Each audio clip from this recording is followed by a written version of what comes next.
Greetings again, everybody. So we continue with Rāmānuja. Now, there's 3 Rāmānujas that have been uploaded, and I've called them A, B, and C. I think the number is 3A, 3B, 3C. It's got the verse number. It doesn't just say Rāmānuja. It says Rāmānuja 1.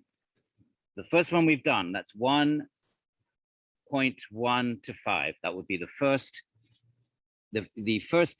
chapter, first section. So it might be 1.1 to 5, because each chapter has a number of sections.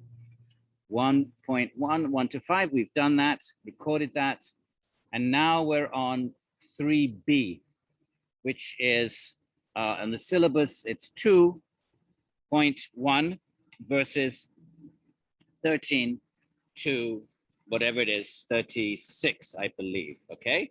So all you need to do is go, for this course, you upload Rāmānuja B, so 3B, and here's the text that we're going to be reading. Here it is. So we start on page up the top here, 218. Okay, topic number 4, the line of reasoning against the Sankhyas is valid against others like the atomists. We'll skip that verse because we did a lot of Shankara's response to Sankhya. So we'll go to page 220, topic number 5. There's a number of topics, by the way. Go up the top of the page here. Number 2 means the second chapter. Number 1 means the section within the chapter. Normally there's 4 sections, so 4 chapters, and usually 4 sections within each chapter. And the last number is the sutra number. Now, in addition to that, you don't need to worry about this. There is the topic. So the basic topic is that Brahman, as we know, is for Vedanta, it's like the cause of the universe. It's intelligent. We know the difference between Shankara and Rāmānuja. We know Shankara says that ultimately Brahman is impersonal. So God, right? This is a course on God and Ishvara. So for Shankara, Ishvara is ultimately illusory. Brahman is real, but there is no world. Ultimately, it's a mirage. And the souls are not really individual. They're actually just one with Brahman. Once the veil of ignorance has been lifted, then the enlightened being experiences a state, because at that point it's beyond intellectuality, so you're not thinking anymore, experiences a state of infinite eternal bliss. That's Shankara. Now, Rāmānuja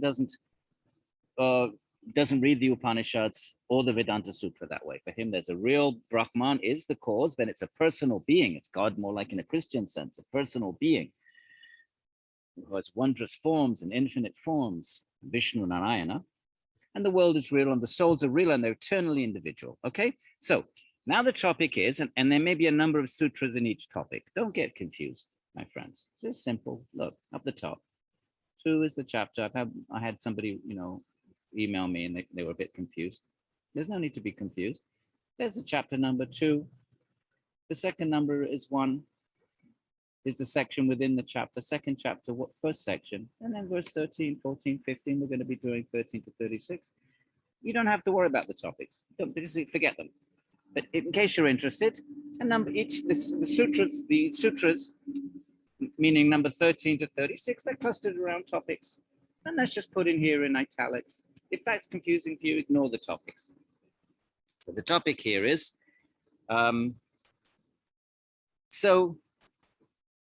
is Brahman affected? If Brahman is everything, then all the evil in the world and the suffering in the world, and Brahman experiences those. So what kind of a God is that? That is sort of trapped by the world and the souls and experiences suffering and distress like a normal being. So let's read our first verse. And that is verse number 14. We'll go back up the page, right. And this is 2:114. 2:114. I forgot another page. 140. There it is. Now, Brahman, so we'll go over here. If it be said, now don't worry too much about understanding the sutras. They're very cryptic. You need to understand the interpretation of the sutras. Any of the quiz questions, I'm not going to be putting a sutra on the quiz. And if I do, I'll explain it very, very clearly. No, I'm going to be looking at the actual philosophy, the way the sutras are interpreted, right? Because these sutras and Vedanta sutras are very cryptic. And here's the sutra. If it be said that from Brahman being an enjoyer, being embodied, there will be non-distinction between Brahman and the individual soul, we say, such distinction may exist all the same as is experienced commonly in the world. So the objector is saying, okay, that if Brahman is the enjoyer and if the world is the body of Brahman, like Rāmānuja says, he says, like this, just like our little bodies, our souls control all little bodies. So the whole universe is kind of like the body of God in one sense, even though God is distinct and enjoys in his own realm, in his kingdom of God. But nonetheless, an aspect of God is that which ensouls the entire world and supports the entire world. So the opponent says, well, if that's the case, there'll be no non-distinction. There won't be any distinction between Brahman and the individual soul if God pervades everything. And so the suffering and distress of the individual soul would affect Brahman. Right, let's read Rāmānuja. Brahman, which is the self of everything. We have our own little selves, but Brahman is the self of the entire universe. And which has for its body, Rāmānuja likes this metaphor of the body and the embodied. The embodied is the one in the body. So that's how he likes to think of God, at least when he's discussing Vedanta. So the world is the body of God, and God is the soul animating the entire world. Not the same as the world. It's a distinct spiritual entity, but it animates the whole world. So Brahman, which is the soul of everything, and which has for its body the individual souls, it has the world and the soul, so its body has sort of two qualities, two modes. He likes to use the term mode, guna, gunin, deha, dehin. These are the terms that he uses. Deha, dehin, the body and the one in the body. Deha, body, dehin, the one in the body. Guna, gunin, the qualities and the one who supports the qualities. What are the qualities? Well, the world is one quality, a shakti, a manifestation, and the souls are another. So, which has for its body, the individual souls, is distinguished. Shankara, remember, says all this is illusory, but Rāmānuja, no. They're real, but so Brahman is distinguished from the latter because of its unbroken blissfulness. Brahman is Satchidananda, full of bliss, God is full of bliss. While the latter, the souls, are subject to suffering and imperfection. Is this distinction a reality or even possible? So that's the question. Is there a distinction, or are we going to go with Shankara that it's only one thing? Rāmānuja doesn't go with Shankara, we know that. He accepts three different modalities within Brahman, the world, and the soul, like a triad. The opponent holds that it is not. So now he introduces the Purva Paksha, the opposing point of view. The opponent says that the mere fact that Brahman has a body, which is made up of souls and matter, will subject it to suffering like the individual souls. And my soul's in my body, and I suffer old age and disease, and I cut my finger the other day, so I'm suffering. Is that it? So the same must apply to God then. If we're going to use that metaphor for God, of the body and the one in the body, then that means the same principle then. God is going to be subject to the imperfections that we are. So it will be subject to suffering like the individual souls. And then the opponent starts quoting scriptures. Scriptures also declare the same thing. Surely there is, and he quotes the Cha, that's the Chandogya. Don't worry about this, but just so you know, we get familiar with this. It's the 8th section, 12th subsection, verse 1. Unless you want to call it chapter, section, call it whatever you want, but it's 3 divisions. And he quotes this Chandogya, the opponent. Surely there is no cessation of pleasure and pain for one who is embodied, indicating anyone with a body. For such a person, there's no cessation of pleasure and pain. So the opponent continues, in what way then can Brahman be superior to the individual soul? He's got the same problem. It's just that he's got a massive, great big body consisting of the world. There can be no difference between the two. So the opponent is the Sankhya person. He doesn't accept Brahman. So the Sankhya opponent concludes, so the Pradhana, remember Pradhana, matter, Prakriti, so the Pradhana is the material cause of the world. And Brahman, if there is Brahman, it's only the efficient cause. That's a separate issue we won't get into now. Don't worry about this last bit. But in case you're interested. One of the, not so much Sankhya, but yoga would say, okay, there is an Ishvara, but Ishvara is not the material cause of the world. It's the efficient. In other words, go back to our pot and the clay. So remember the clay, and we had this, we met the Upanishads first expressed this metaphor. The clay is the material cause of the pot. It's the matter from which the clay emanates. But you need an efficient cause, something outside of the clay. You need a potter, you need a wheel. These are efficient causes. They get injected into the material cause, and then to make your pot. The clay by itself doesn't just magically transform into a pot. So the opponent says, so the pradhana is the material cause. Vedanta wants to say Brahman is the material and the efficient cause. It's both the stuff of the universe, as one of its powers, and it is God who is the efficient cause and makes it all happen. Brahman is the clay and the wheel and the potter, but not Sankhya. So Sankhya says the pradhana is the material cause of the world, while Brahman is only the efficient cause. It's only efficient cause. Now, reply. Now we get Rāmānuja. Such a differentiation is possible. Rāmānuja says there is a distinction between Brahman and his body and the souls and their little body. But being subject, now, what is that? What's the difference? Well, being subject to pleasure and pain does not depend on possessing a body, he says, but it depends on the good and evil deeds performed by the embodied being, karma.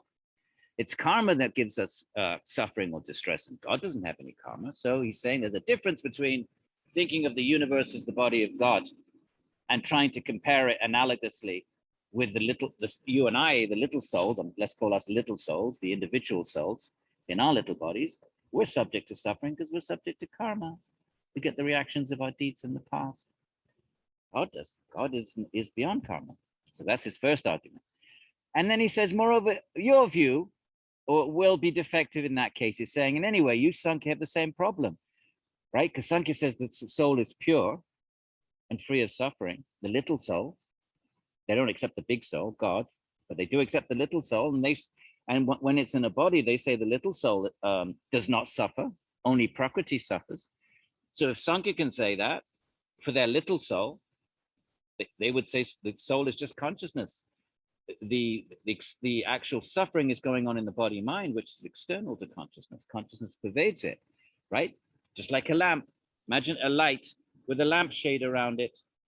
Let's say it's a red lampshade.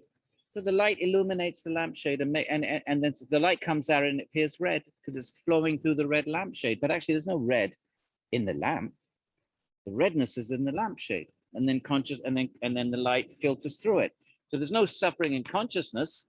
Sankhya would say it's in the body mind, and consciousness pervades it. So Rāmānuja says, well, if that works for the little soul, then why can't it work for big soul, for God, whose body is the entire universe? So he's going to say, moreover, your view, right? He's just going to say what I just said, or I just said what he's got about to say here. Moreover, your view, Sankhya, will also be defective in that case, for you say that the intellect is the agent because of its connection with the body. You say that the mind is the agent of action. It's the mind who decides, who makes karma, who decides. The agent means the one who decides, I'm going to go left, I'm going to go right, I'm going to be a good person, I'm going to be a bad person. It's the intellect and the mind because of its connection with the body. In that case, the Purusha, also being connected to the body, will become an agent. In your Sankhya metaphysics, you have the same problem. The Purusha, the Atman, connected with the little body, will also be an agent, will also experience the suffering of the body, but you do not accept it. He says, but you don't accept that in your philosophy. You say in your philosophy, the Purusha is completely distinct and transcendent, and only the body and mind suffers. So if you accept that for a little soul, you can't come and attack us, but accepting the same principle, the big soul, God, who has a big body, creation. Okay, I hope that's clear. Don't worry too much about that. Not being connected with karma, which is the cause of suffering, Brahman does not experience pleasure and pain. God does not experience pleasure and pain. God does not make karma. The Shruti, remember the Upanishads that we just heard, right? The Chandogya. The Shruti text quoted above refers to bodies which result from good and evil works. He's saying, you're misquoting this Chandogya. This verse, surely there is no cessation of pleasure and pain for one who's embodied.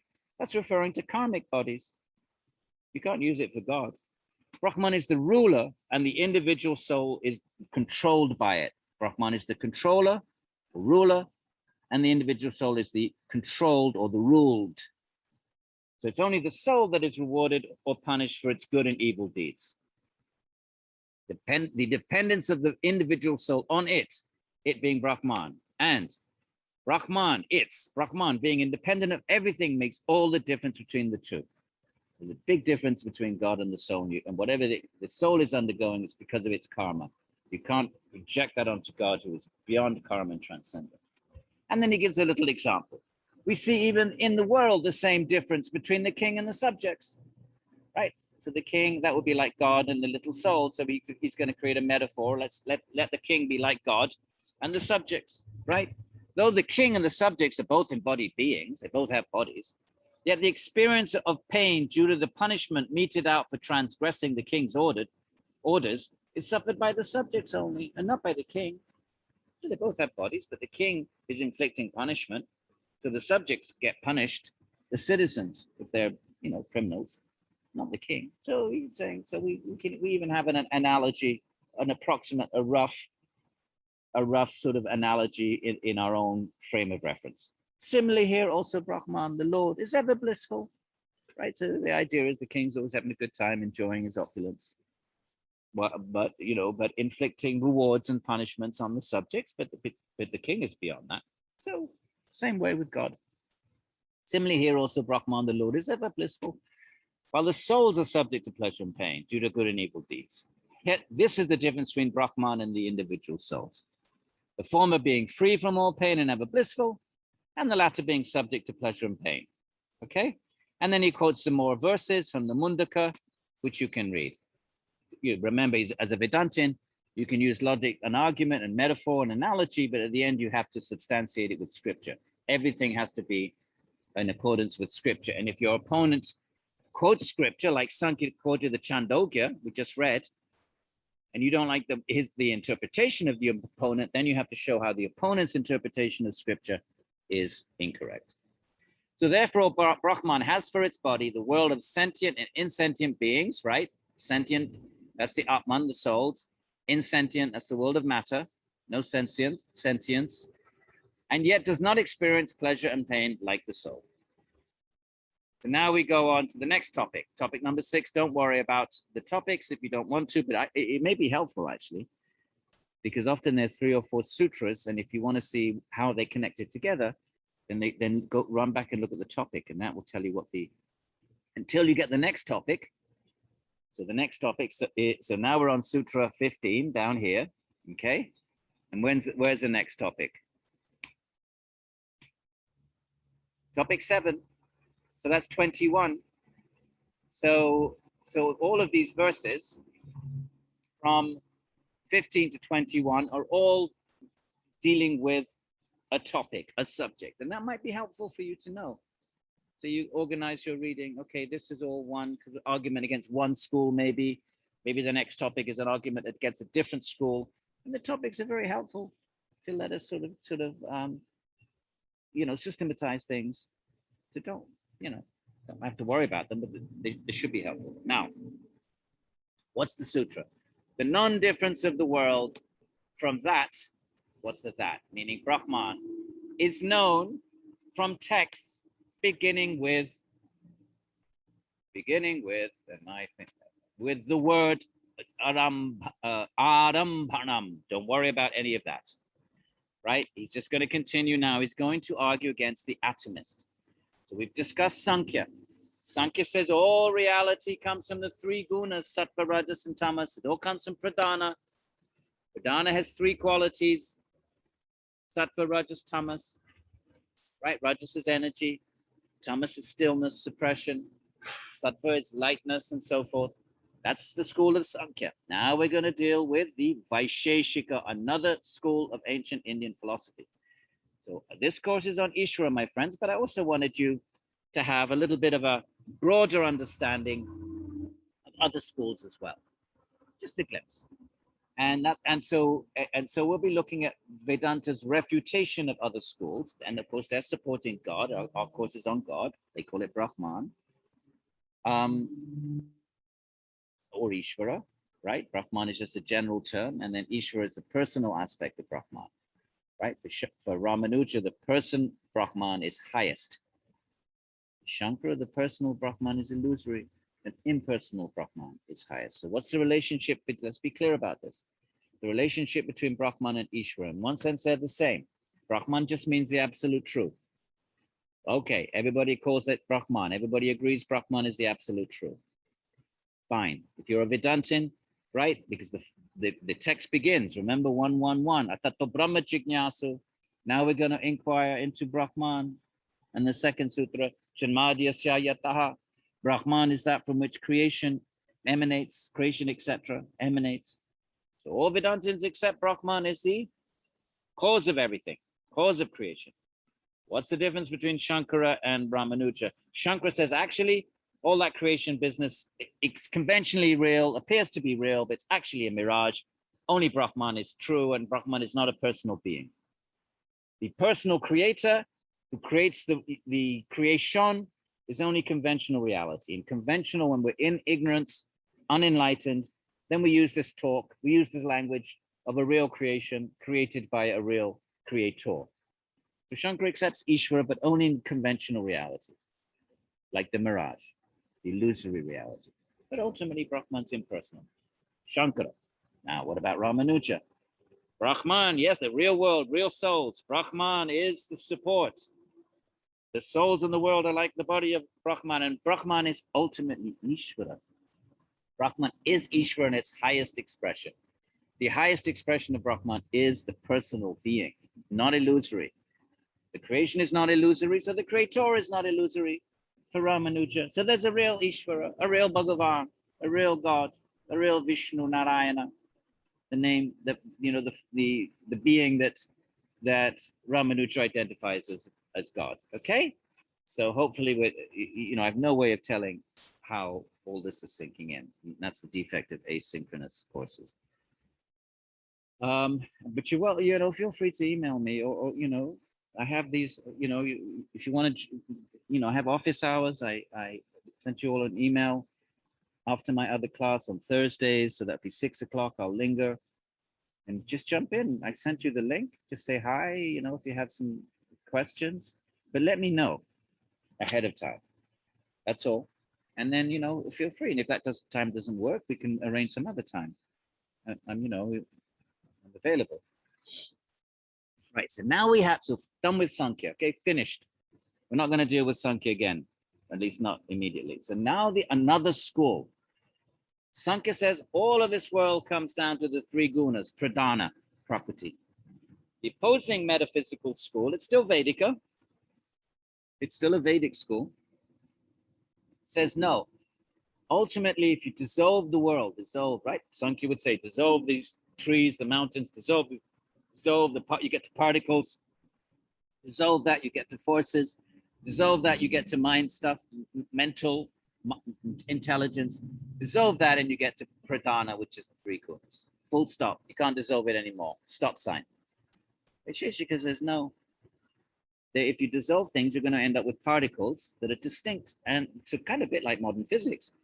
Particles and forces, and then they have a bunch of other categories we don't need to get into. I don't want to complicate things. I actually say you end up with 7 different categories. But let's just, for our purposes, say that 2 of them that we're interested in is that if you dissolve this reality, they accept it's real. They argue against Shankara. They reject the idea of this illusion. That's not an option for this school. Vaisheshika, here it's written here. That's how you spell it. First line of the commentary. Page 223. The atomists, they say if you dissolve everything, you get atoms. We can't use the term atom anymore, since, in Newton's time, when they first translated these texts, they thought the atom was the smallest irreducible particle. But now we know that there's, within atoms, there's electrons, and neutrons, and protons, and within that, there's, quarks, and God knows what, right? They're coming up with muons, and who knows all the different tiny, tiny particles. So let's just use the term, where it says atom, really what they're talking about is particles that cannot be reduced. You can't break them up. You can break the atom up. Newton didn't know that, but since then they've discovered there's a whole universe inside each atom. So can you keep breaking up? We'll never know. Science will never know. Then all they'll be able to say is, well, up to now, we've come up to this level of irreducible entity, right? Whatever that is, a muon. Can you break up a muon? How can you don't know that till some future generation does that. Or you don't know, maybe the muon is the irreducible entity. Well, Vaisheshika would say, yes, there are irreducible particles. So the particleist, the atomist, he raises an objection. So he says, no, okay, so it's not Sankhya, it doesn't accept the three gunas. This metaphysical school, Vaisheshika, very, very ancient, says, break everything down. You have forces and you have particles and movements. You have movements, which are forces, and other things that we don't need to worry about right now. And he says raising his objection, and says the cause, the Brahman, and the effect, the world, cannot be non-different. He says you can't say they're non-different, says the Vaisheshika, but there are various differences between the two. The differences between Brahman and the world. Firstly, there is a difference in time, right? The cause existing in the previous moment and the effect in a subsequent moment, right? A cause must come before an effect. So Brahman comes before the world. So that's a difference in time. How can you say it's one and the same thing? There's a difference in time. Then there's a difference in shape. As we see, for example, a lump of clay in a pot. It goes back to the lump of clay in the pot example. The shape is different. Lump of clay has a certain shape and the pot has a different shape. That's a second difference. And then there's also a difference in numbers between the threads and the cloth, right? There's one cloth, but it's got loads of threads. So there's one world, but it's made of loads of atoms or particles. Trillions. But there's a difference in number as well, right? There's a difference in time, difference in shape, and a third difference, number, as between the threads and a cloth or a pot, and it's too short. Don't worry about that. There is a difference with regards to their utility, a fourth difference. A pot serves the purpose of getting water, but not a lump of clay. There's a difference in utility. You can drink water out of a pot. You can't drink water out of a lump of clay. So that's a fourth difference. Sorry. There's also a difference in the idea conveyed by the truth, too. The idea of a pot is different from the idea of clay. The idea of the world is different from the idea of Brahman. So these are all differences. And then there's a difference in nomenclature, the name we give them. As when we say a lump of clay in a pot, we give them different names to point to their differences. So we say that, well, let's call that clay, and this other thing, we'll call it a pot. So there's yet another difference. So says the Vaisheshika opponent. If the two were non-different, then one says, get me a pot. It would be complied with by getting a lump of clay, but it's not so. If there's no difference between the clay and the pot, then if I ask for a cup of tea, you could just pour it on the clay and say, you say there's no difference between the clay, then have your tea on the clay then. Clearly there's a difference between a pot and a clay. You can't say they're identical. So the opponent lists these 5 or 6 reasons why there's difference, right? Time, number, utility, name, and so forth. There is therefore much difference, says the opponent, the Vaisheshika opponent, between the cause and the effect. Those things which differ in the idea conveyed and in names cannot be non-different. If there are 2 different ideas, the clay being one idea, and we create it, an idea meaning when we think of clay, we think of a lump of something. When we think of a pot, it's a different idea, a different thought comes to mind. And then we give it different names. So those things which differ in the idea conveyed and in names cannot be non-different. They can't be the same. Non-different means the same. Advaita. Moreover, if the two are non-different, then the activity of the agent would be meaningless. And then there's nothing to do then. If everything's one, there would be no action. Everything's one. How could you act? Who would be acting on what? There would be no room for action because everything is just a homogeneous oneness. There'll be no agent, no action, and so forth. Therefore, says the opponent, winding up the argument, Brahman and the world are different, right? These are dualists, the Vaisheshika. And texts which declare that the two are non-different have to be explained otherwise. So the Vaisheshika is a Vedic, does accept the Upanishads, and does accept that there are texts in the Upanishad, like the ones we read, the rivers merging in the ocean. And he says, okay, there are texts which declare that the two are non-different, but we have to explain them some other way, metaphorically or not literally. Okay? So now Rāmānuja says, all this the sutra refutes and says that the non-difference between Brahman and the world is declared by hundreds of texts which cannot be explained away. So first of all, his answer is not a philosophical or rational, right? Vaisheshika is giving a philosophical argument here. And Rāmānuja starts off with scripture. Remember, the Vedantins always start off with scripture. Then they bring in logic and philosophy to support scripture. But scripture is the ultimate criteria of what's correct. So then he says, then he starts off quoting scriptures like Chandogya, right? A lump of clay undergoes changes, assuming different names through verbal references. Remember that? The clay changes, it becomes a pot, and we give different names. But clay alone is real, but really it's all clay. And then he quotes other verses. Being alone was this in the beginning, one only without a second. It thought, may I become many, may I grow, right? So he's quoting these verses, some of which we read. And we don't need to read them all. You can read them. All of these are verses. Cha is Chandogya, a lot from the Chandogya. Br is Brihad. So the first thing he says, so we go down here, page 224, 2150. We go down. There is not the least trace or sign in these texts of any difference in substance. So the first thing Rāmānuja does is bring in scripture to support this idea of non-difference. Remember, Rāmānuja is differentiated non-difference, Vishishta Advaita. He accepts Advaita, accepts non-difference, but he thinks there are differences within the non-difference. It's not a contradiction. There's variegated non-difference. There are differences. Everything is Brahman, but within Brahman, there are different modalities of Brahman, different expressions, different manifestations, even as it's all one. Just like the heat is different from the light. They're two different qualities, but they're all really just the sun. They're all just emanations from the same sun. So in one sense, you can say it's all one, the sun, the heat, and the light. In another sense, they're kind of different though, because you could have light on when it's in January, but no heat. Or you could have heat at midnight, but no light. So there are differences there too. But here he wants to stress the non-difference because he's talking against the dualists. Elsewhere, he might stress the differences. So don't get confused. Don't think it's contradictory. Any philosopher, theologian is going to, use different arguments according to time and place. It's going to present the material in different ways according to context. So he starts off with quoting scripture, and there is not the least trace or sign in these texts of any difference in substance. The causal substance, the lump of clay, takes a new mode. Okay, pay attention to this word or condition. Guna. This is how the translator, right? It takes a different mode or condition, like the pot with a belly-like shape, right? The pots in India are kind of like, they got a, they're round, and then they're like that, they go round, and then at the top, they like a vase almost.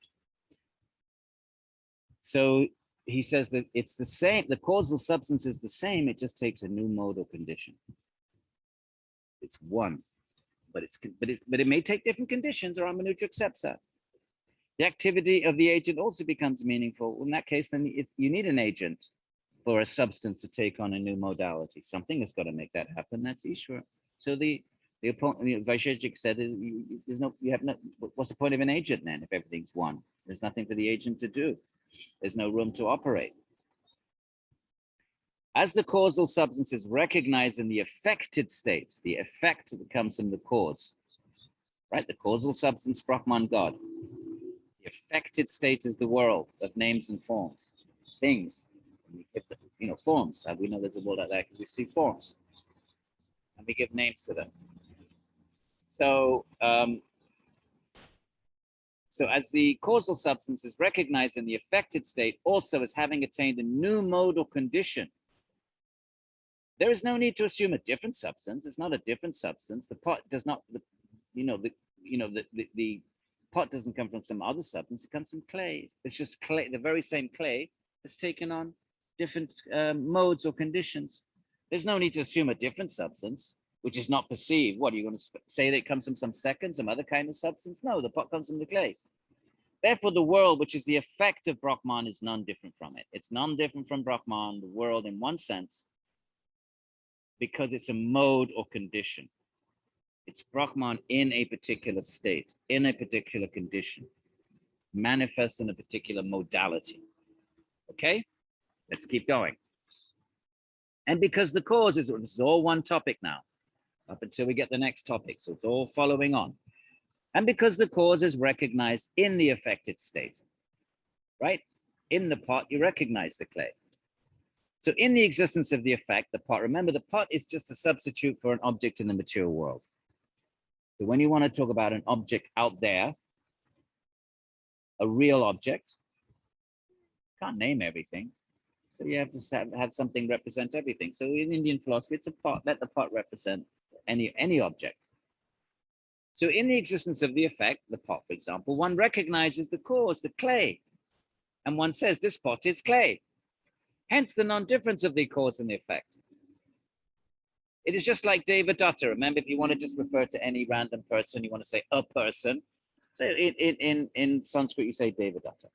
It is just like Devadatta, who is the same person in both the stages of life.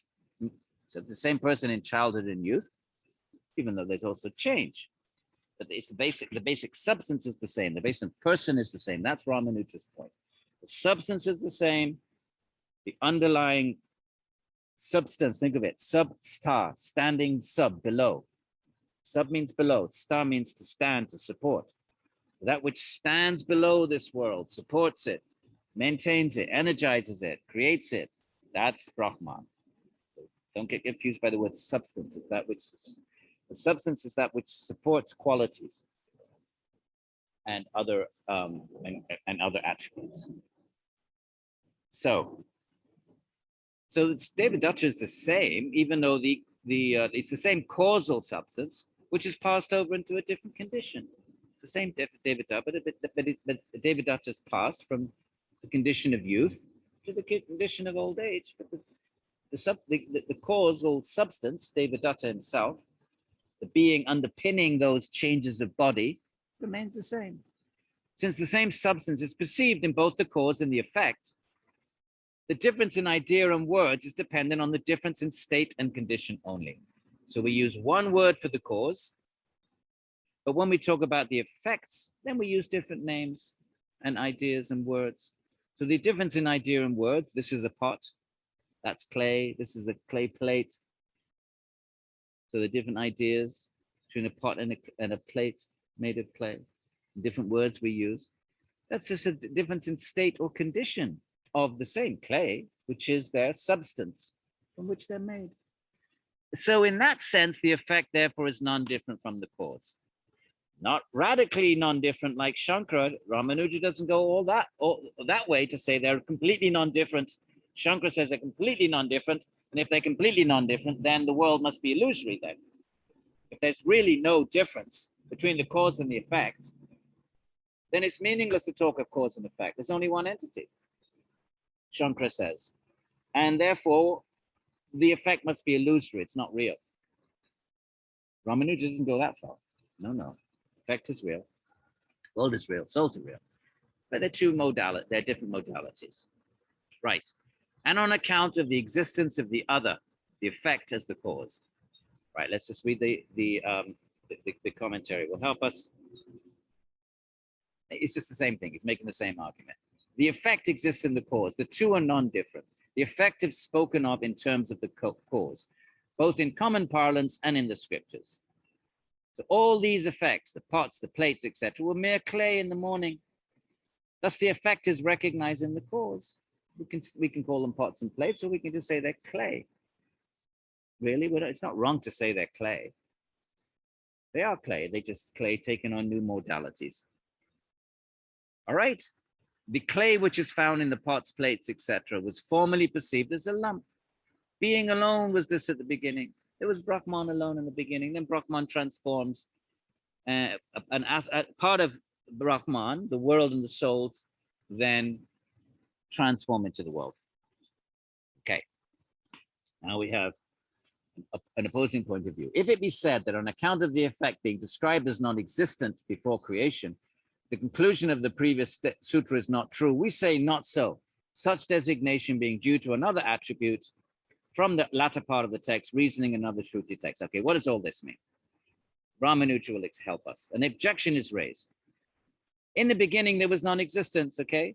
So the text say in the beginning, there was non-existence, Chandogya. Non-existence indeed was this in the beginning, Taittiriya. In the beginning, there was nothing whatsoever, Taittiriya Brahmana.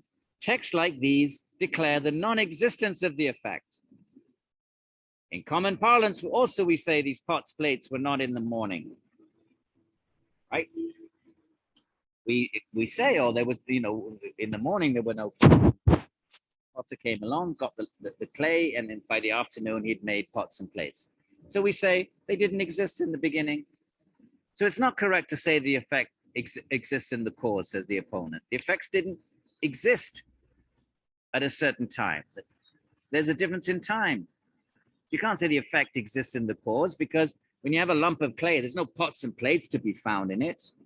Maybe the same substance, but the pots and plates are not to be found in the morning. There's just a lump of clay in the morning, and then the afternoon, then the potter makes them.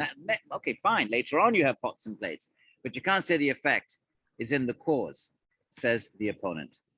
Okay? To all this we reply, it's not so, says Rāmānuja. No, you're wrong.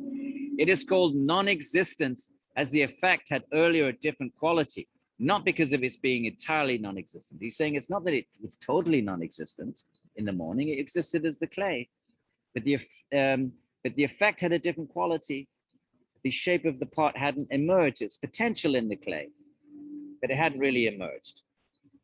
Non-existence, so what about this non-existence then that the scriptures talk about? It means the subtle state before creation. So the pot is in a subtle state, it's in a potential state. In the morning, there's a lump of clay. Before the potter comes to work, there's a lump of clay sitting in the potter's shed. But the pot is potential in it, so it's in a subtle state.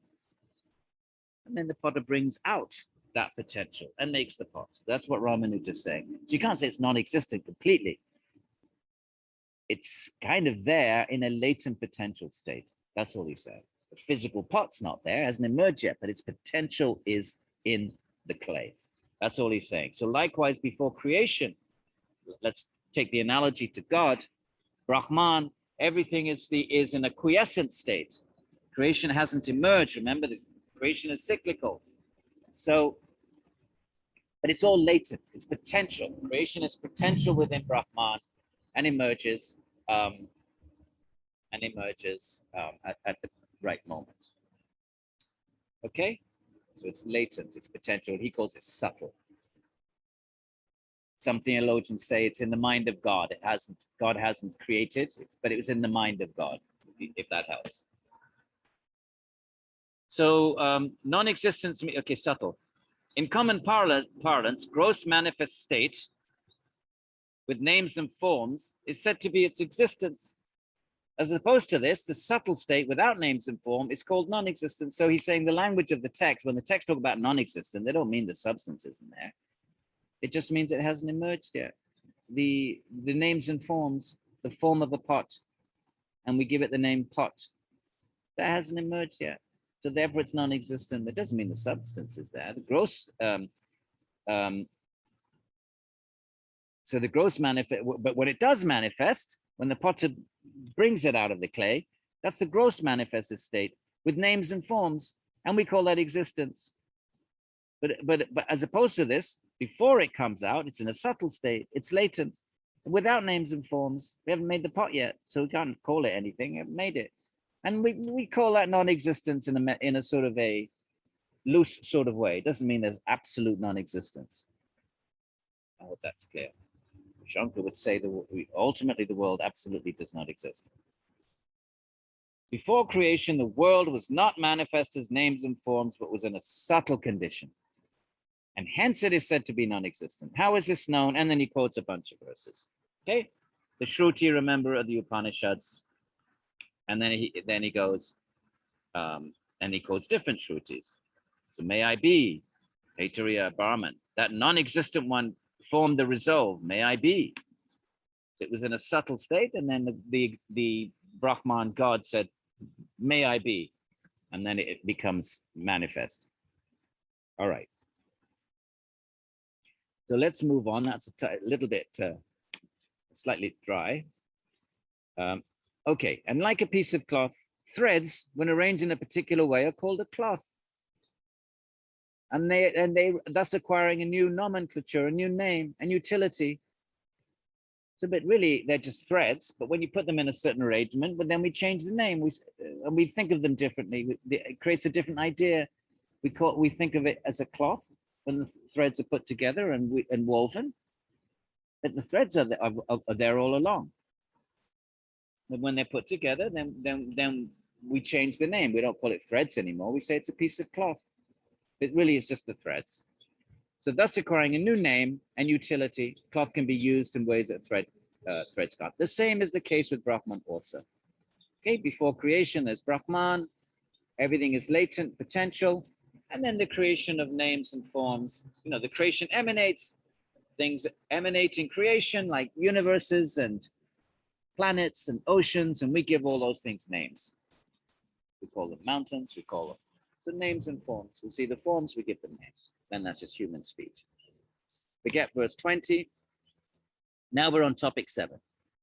Okay, so we finished this business of is the effect non-different from the absolutely non-different from the cause. In one sense, it's non-different. In another sense, it's different. Heat and light in one sense are non-different from the sun. In another sense, are different. That's all. This is Rāmānuja's philosophy. But they're real. They're all real. They're not a false mirage. So now the topic is refutation of the objection. So there's an objection, another objection. This whole chapter is refuting other schools who have different accounts of creation that may not involve Ishvara or Brahman. Okay, Vedanta has to defend. Very first sutra, we're going to talk about Brahman, and the definition of Brahman is that from which creation emanates. So Vedanta has to defend Brahman as the ultimate cause of creation. That's what all this is about. Therefore, they have to reject other schools who have other causes for creation. Right? The atomists say, like, it's just atoms and forces. Okay. So now what's the next objection? Refutation of another objection. Which one is that? That if Brahman were the cause of the world, then it and the jiva being non-different, Brahman will be responsible for creating evil. This is an argument that surfaces in Christian theology and other theologies.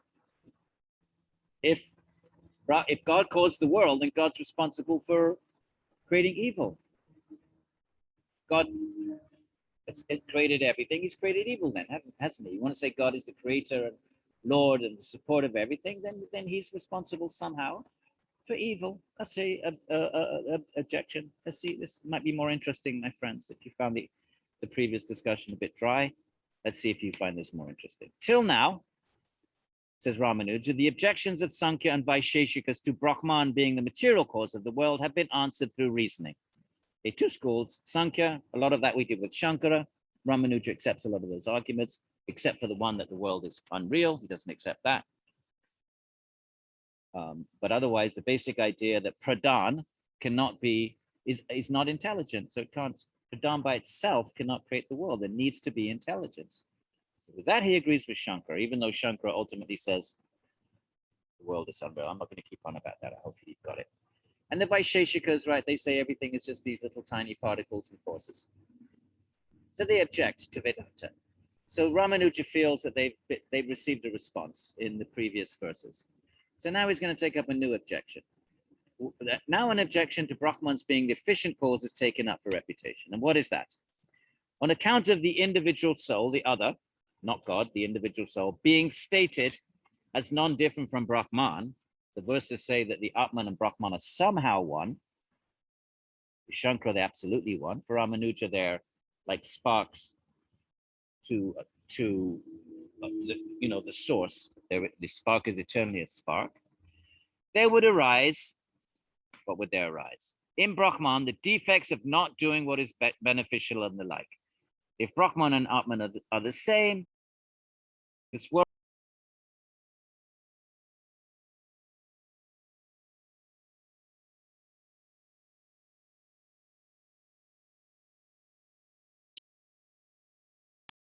Okay, that's where we're going now, my friends. A fresh objection is raised, and this is slightly, oops, what did I just do? Where are we? Page 228. Ooh, I'm sorry if this is a little truncated. Let's do the best we can. A fresh objection is raised to Brahman's being the cause of the world.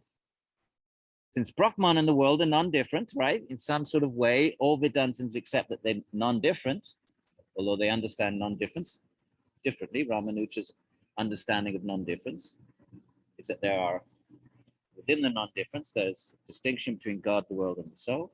Shankara, there's just impersonal Brahman. Okay, I'm repeating it because I really want you to do well in the quizzes, and I want you to really get these points. For myself, when I study something I'm not familiar with, I really appreciate repetition, and I hope that's okay. Since Brahman and the world are non-different, says the opponent, the individual souls, which form the sentient part of the world, they're also non-different from Brahman. And he brings in these texts. Remember the rivers in the ocean, that thou art. So Shankara loves that. This self is Brahman. So he brings in a couple of verses. The opponent, still the opponent here. But the world is full of suffering for the soul. And if Brahman is non-different from the soul, then Brahman, who's omniscient, etc., will be held responsible for creating a world which is full of suffering for itself. The opponent says if the Atmans is suffering, and if Brahman created that, and the Atman is Brahman, then Brahman's created suffering for itself. What fool would create suffering for itself? No reasonable person does harm to himself, says Rāmānuja. Texts which differentiate between Brahman and the individual soul have been rejected by the Vedantin. They've been rejected by Shankara, the Vedantin, not by Rāmānuja. Rāmānuja accepted eternal difference. So this is a problem from Shankara more than Rāmānuja. Shankara, yeah, the soul actually is Brahman. So then why create the world of suffering? Well, Shankara deals with that by saying, well, the world is a mirage. It's not there in the first place. Does that really help? Does that really help us who are sitting here suffering? Someone tells us, oh, it's just a mirage. Don't worry about it. You can answer that question for yourself. On the other hand, if they are accepted, if we accept suffering of the difference, then the principle of non-difference cannot stand. Right? So, on the other hand, if they are accepted, what are accepted? If we accept the verses that speak of non-difference, that speak of difference, then the principle of non-difference cannot stand. Don't worry about that. It may be said that the difference declared by the text is due to limited adjuncts. Shankara would say that. What does he mean by limiting adjuncts? Maya, illusion. All differences are because of illusion. I think there's a real world out there because of illusion. I think I'm an individual illusion, right? So in that case, does Brahman, who is unconditioned and all-knowing, know the soul which is non-different from it? Does the Brahman know? Because Brahman's supposed to be not, it's not, there's no limiting adjuncts. There's no Maya for God. God is not subject to illusion. A limiting adjunct is that which limits Brahman. So for Shankara, Brahman is eternal and infinite. Well, how come I'm trapped in this little body and I don't feel eternal at all? I'm going to die. I have an age limit. So these are limiting. An adjunct means a superimposition, an imposition, something that's added onto me. So he says, well, if you say that, in that case, does Brahman, which is unconditioned, doesn't have any limiting adjuncts. Brahman's not trapped by karma and a body and time. And is supposed to be all-knowing. Everyone says Ishvara is omniscient. Does that Brahman know the soul which is non-different from it? Right, so there's two options. It either knows it or it doesn't know it. If it does not know it, then Brahman can't be all-knowing. If you say Brahman doesn't know the soul, then he's not all-knowing. If he does know the soul, which is non-different from it, then Brahman is conscious of the pain of the soul. It's its own. If Brahman does know the soul, then it knows that the soul is suffering. And so Brahman cannot escape the defect of creating a world which is non-beneficial to itself. Either way you go, Either you say Brahman doesn't know, in which case he's not all-knowing, and then that goes against the definition of Brahman, so you can't take that option. Or you say, yeah, Brahman does know of the suffering of the soul, which theists would accept. But then why does Brahman create suffering? This is called the theodicy problem in Western philosophy. That's challenged Christian theologians and philosophers for hundreds of years, right? That why is there suffering in the world? It's a little bit different in the Western tradition because they don't accept many lives. But the problem is this: if God is omniscient and compassionate, how can there be suffering? So they have the same optionality. If God is omniscient, then he knows that there's suffering in the world. If God is compassionate, he wouldn't want his souls to be suffering. So how do you reconcile omniscience and compassion, benevolence in a supreme being who's supposed to be benevolent? That's called the theodicy problem. Now, the Hindus have a slightly easier time, the Indian thinkers, because they can say there's many, many lives and you did karma in the past, and now you're reaping the results in this life. But in the Western traditions, you only have one life. So you have in some ways, a more challenging problem, because you have to explain, why does God create the soul out of nothing, ex nihilo, and put one soul in a situation of suffering right from the minute it's born in poverty and an abusive type of situation, violence, and another soul is born in wealth and a pious, righteous family. So how do you explain that? That's a much bigger challenge, right? The Indian thinkers would say, well, because of past life, the deeds that the soul has done in a past life cause one soul to be born in a good family and one in a bad family. So they have a different kind of problem to deal with. But the larger problem is still this: does God know this suffering? If not, God isn't omniscient. And if he does, why does he create a world with suffering in the first place? Even if you say there's so many different lives, but there's still cyclical creation, why create the world with suffering in the first place? So both traditions, Western and Hindus, ultimately come back to this same issue, right? So if he does know the soul, which is not indifferent from it, then Brahman is conscious of the pain of the soul of its own. And so Brahman cannot escape the defect. This is a defect. God has created a world which is non-beneficial to itself. That's defective. If the soul is a Brahman and Brahman knows the soul, and he's created a world for the soul full of pain and suffering, then he's created suffering for itself. And the opponent goes on, again, with Shankara in mind. It may, however, be said that the difference between the two, the soul and Brahman, is due to nescience. Shankara says, they appear to be different. I don't feel I'm God, the creator. I feel I'm trapped in this body. Shankara would say, that's just illusion. Ultimately, you are Brahman. So it may be said, says the commentator, says Rāmānuja, with Shankara in mind. In that case also, if the soul is subject to nescience, then we have the same defect as stated above. If the soul is subject to nescience, then the Brahman is subject to nescience. If the soul is Brahman, nescience, ignorance, illusion. If Brahman is subject to nescience, then Brahman, which is self-luminous, cannot possibly be conscious of nescience and the creation of the world by it. Brahman is self-luminous. It's pure consciousness. It can never be subject by nescience, by ignorance. So that's where he's going with this. In which case, and in that case, that Brahman who's never subject to nescience could never create in the first place. It's self-luminous, and it couldn't possibly be conscious of nescience and the creation of the world by it. If it be said, as Shankara would say, that the self-luminous nature of Brahman is obscured by nescience, if you say, well, okay, Brahman is self-luminous, it's infinite, eternal, blissful, self-luminous, it doesn't require any other external luminosity, but it's covered by nescience, ignorance, and then it creates the world. But that would be the destruction of Brahman's very nature.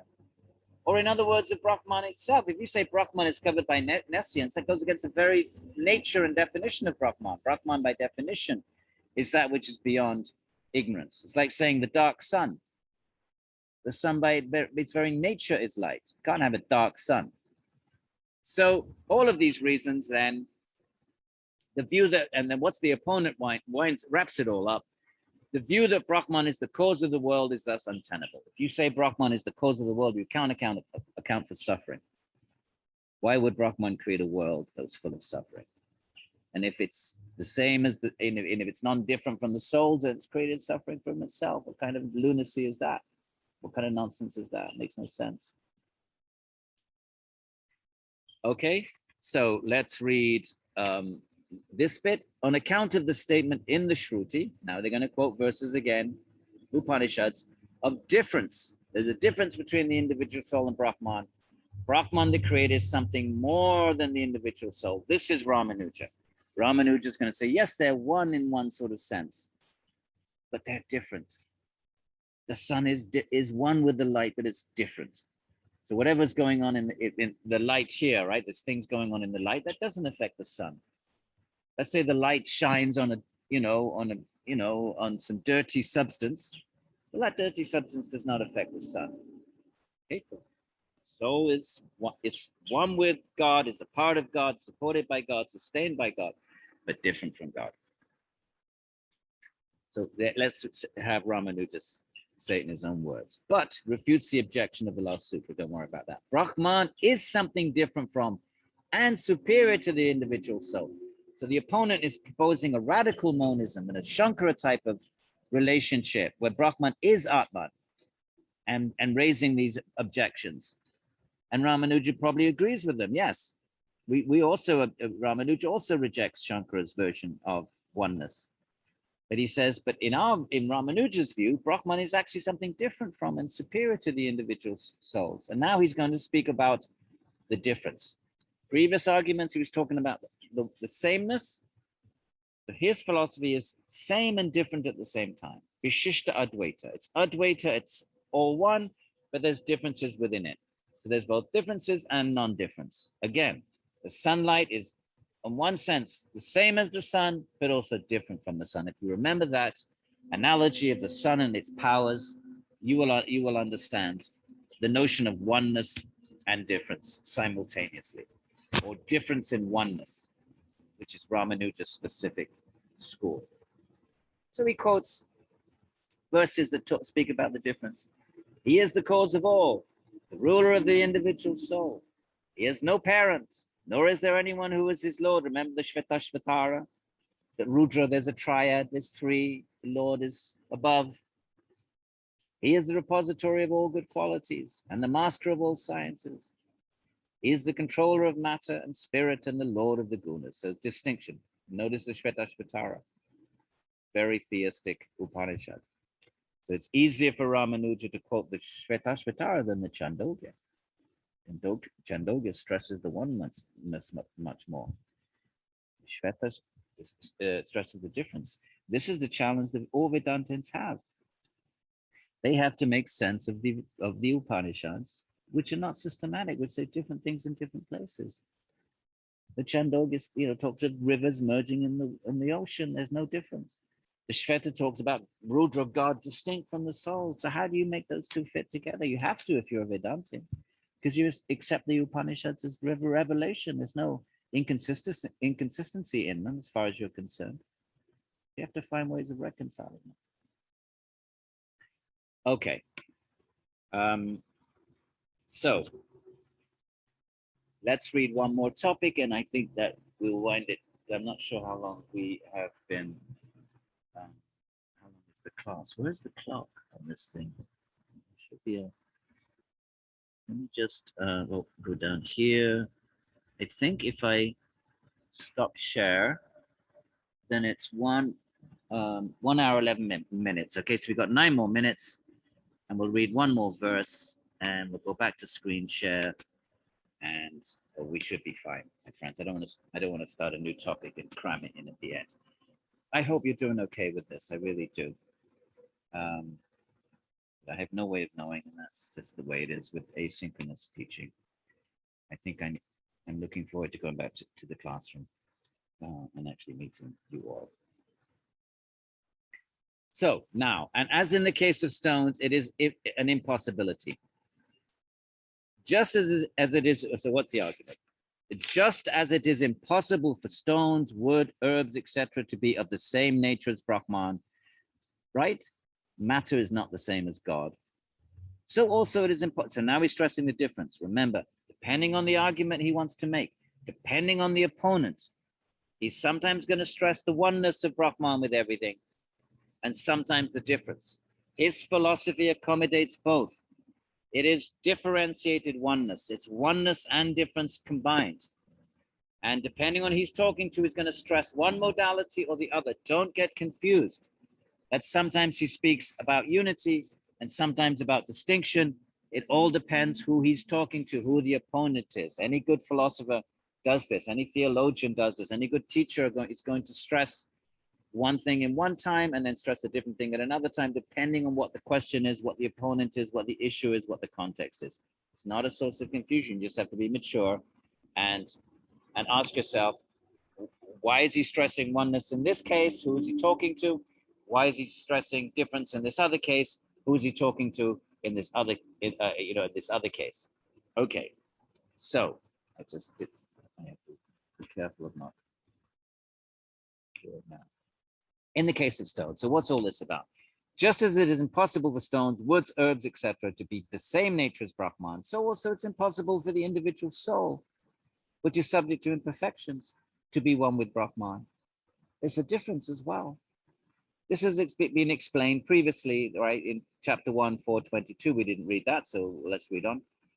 Okay, now the texts which declare non-difference, he's now going to acknowledge there are some texts which speak of difference, some texts which speak of non-difference. How does he reconcile them? Shvetasvatara Upanishad, difference.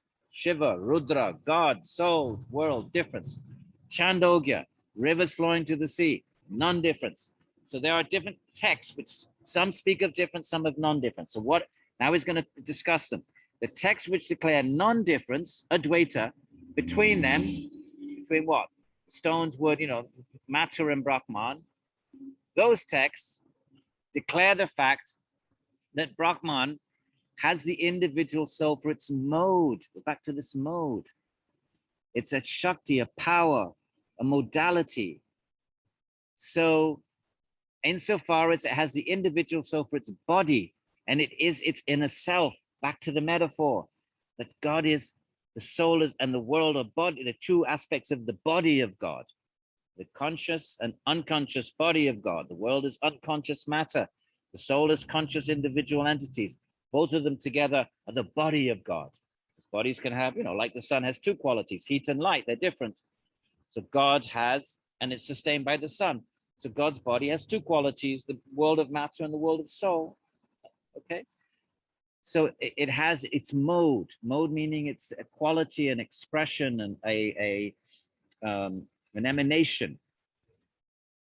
And he quotes a verse from Madhyandina. We don't need to worry about that. Brahman having for its body, remember this for the quiz, my friends. The Rāmānuja metaphor of the body, that just as the soul is to the body, the soul animates the body, but it's different from it, but yet in some ways pervades it, and so in some sort of way it's kind of one with it, but it's also different from it. So with God and the world, and the world of matter, the world of souls, God is distinct, but pervades it, and so forth. So here, pay attention to this. This is classic Rāmānuja. Right? This is going to be the sort of thing I put on a quiz. I'm not going to put something that's complicated and that's, we're reading this together. I can't help it if it's dense. We're reading Indian philosophy, my friends. I'm giving you the real thing. I'm not giving you some secondary source, someone talking about Indian philosophy. We're reading the actual texts. Feel good about that. And I'm not going to put some challenging, obscure passage on the quiz. Of course not. I don't want you to suffer. I want you all to have a good experience. But I can't change the fact that it's challenging. It's philosophy. It's an ancient, thinking 2,000 miles away, 2,000 years ago. Of course, it's going to be complicated. So the difficult bits, I'm plowing through them with you just so you get a sense of what Vedanta is. I'm not going to put the difficult bits on the quiz. I'm going to say something like, Dvaita and monism, and what's the difference between Rāmānuja's understanding of Brahman, and what is this differentiated Brahman? What is the metaphor of God and the body? That's the sort of question I'm going to put. The metaphor of God as the body, that the world and the souls are the body of God. The stuff I've been repeating again and again. Okay, right. So don't be in anxiety. If you've done the reading and listened to the lectures, you'll be fine. I'm not out to catch anybody or try to be clever. And I just want you to enjoy Indian philosophy. And if it's your first time, of course it should be difficult. If you read Plato or if you read Aristotle for the first time, it's really hard. Or any of the great thinkers of the world, like Kant or Hegel, they're hard reads. This is a philosophy course, so feel good. Pat yourself on the back, even if a lot of it went over your head. Don't feel bad about that. Of course, it's going to, especially if you have no background. And just go with the flow, my friends. Okay, just you sign. You stepped out of the box. You took this course. Well done. I understand many of you are not even humanities. You're not doing even coming out of the humanities. You're coming out of sciences and engineering, and this is you took a chance and a risk, and I'm going to honor that. I'm going to respect that. I'm not going to make the quiz hard. I'm just going to make sure you've done your reading and you listen to the lectures. If you've done that, no problem. If you haven't, well, then you made that choice.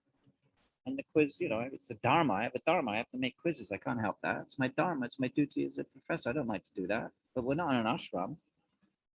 We're in an academe. So there are grades. I didn't invent the system. So I have to give grades. I have to come up with a system of assigning grades, and that's a quiz. And your dharma is to listen to the lectures and follow along and do the reading. You have no problem if you've done that. If you haven't, don't blame, the course.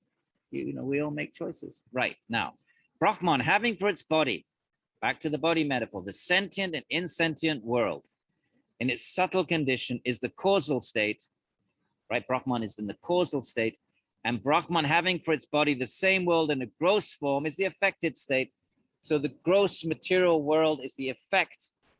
And before creation, all of that is in Brahman in the causal state, in the subtle condition. It hasn't manifest yet. It's in the mind of God, if you will, between the creation. So in the body of the sentient and insentient world, it accepts the gunas. Everything goes back to the three gunas. It accepts that, what Sankhya says. And the Atmans between creation, they're all covered by tamas, like a kind of hibernation. Accepts what Sankhya says. It just says, but it's all resting in Brahman. Sankhya wants to get rid of Brahman and just say, no, we just have Prakriti and Purusha. That's the difference. So when in between creative cycles, that's a subtle condition. Everything's dormant and latent. So it's subtly there, not growth. And when creation takes place, but then the world comes out, and he calls it the body, and Brahman having for its body, they're both bodies. They don't disappear between creation. The world, the gunas are still there, Prakriti is still there, Pradhana is still there, the souls are still there. They're just in a latent state. So it's still a body, which is a subtle body, because it's not grossly manifest. It's still the body of God between creation. And once creation takes place, that body, instead of being subtle, becomes gross. And Brahman having for its body the same world, the same which was before creation, is in a subtle state, but after creation, it's the same world, but in a gross form. That's the effect. It's not in the causal state, it's the effect. So in this way, the cause and effect are non-different. Just one is manifest, and then it's either subtle and latent, or it's manifest. The same. Just like the pot is latent in the clay. The imperfections of its body do not affect it, and it is always, as the scriptures declare, the repository of all good qualities. So whatever's going on in the body, the world and the souls, back to the argument, the opponent says, evil, suffering in the world, and if God is the world, that means evil and suffering are in God. Keep your eye on the ball. That's the larger argument. That's really what you should go away with. And Rāmānuja, Shankara deals with it by saying it's all illusion, never there in the first place. Rāmānuja rejects that, finds that incoherent, and says, no, real world, but God is somehow distinct. and that all the suffering and evil is going on in like the body of God, whether that body is in the subtle state, pre-creation, latent potential, or in the growth state, the effect, manifest. Either way, God is also distinct. Therefore, it is established that Brahman's being the cause of the world is not tenable. Okay, so stop the share. Back we are. Back we come. And pretty much our time is up, my friends. And we'll continue with this for another session. And then we'll start reading the non-theists, the arguments against the notion of Ishvara. That'll be there. But we'll have one more session on Rāmānuja. We'll finish up this section. And Laura will be rewriting the syllabus because, we kept 2 weeks at the end because I knew, I had a sense that we might need a little bit of extra time. I'm also adding in another section from Rāmānuja for later in the course where he rejects Buddhism and Jainism. So let's first hear what the Buddhists and Jains have to say, what their arguments against Ishvara are, and then we'll come back to Rāmānuja. We're going to add that into the syllabus. The syllabus will be updated and everything rearranged so that we're on schedule again. I created it that way on purpose with the 2 extra free weeks so that we could have that leeway. And that's it. I'm a little bit worried that because I can't see you. I just have no way of knowing how the material is, how you're dealing with it all. But I hope you're getting something out of it. Okay, have a good day, my friends.